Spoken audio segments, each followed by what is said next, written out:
For anyone interested, this is the SKF brand tensioner for the early M104 engine.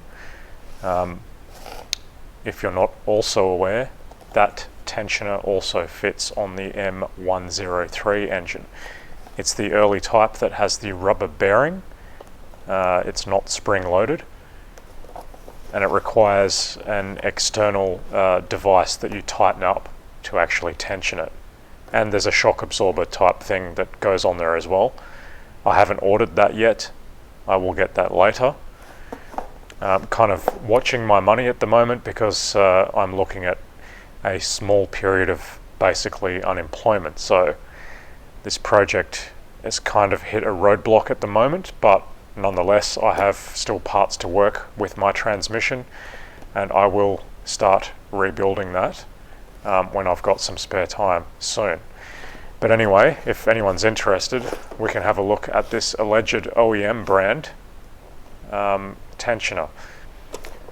Now, according to this information on the back here, they admit that they don't necessarily make everything they sell. They can be a reboxer. I don't have a problem with that as long as what they're reboxing is a quality product. This is the part number for anyone interested, and that is VKM 38045. So let's have a look at this tensioner.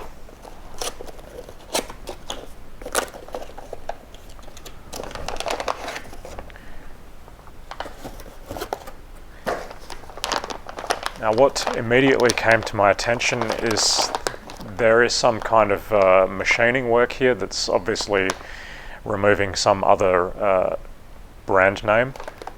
So this is definitely not something that they've made themselves. And when comparing this to another tensioner that I've seen photos on online, on the back here, some manufacturers have made in Germany, some part numbers, etc. This just has two blank squares there. And the most likely candidate for this is the INA brand, because when I looked at those online, they looked exactly the same as this. This is still sealed. I haven't opened it up, but I'll open it up for you right now. So this is what will be going on the red project. First impressions are, it looks pretty good. And yes, it does even have INA as the brand name of this pulley. And no doubt, if I look carefully at the bearing, that's INA as well. Doesn't necessarily mean they made the whole thing, but it's extremely likely.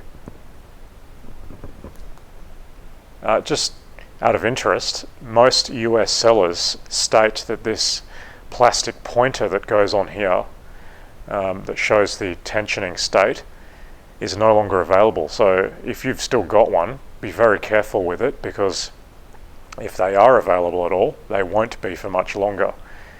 In Australia it says they are still available in Germany, but I don't know how much I want to believe that. They are saying 55 Australian dollars. I'm not sure I want to spend that much, but I probably will, because I like things to be correct. And unfortunately it is missing on my red car. So anyway, that's the SKF brand tensioner for anyone that's interested. I didn't want to buy a Chinese one. They are an option. They are on eBay and they're only like $70, but I'd rather something that actually lasts. And this probably will, as long as it's not getting contaminated with oil in that bearing area there. Alright, thanks for watching.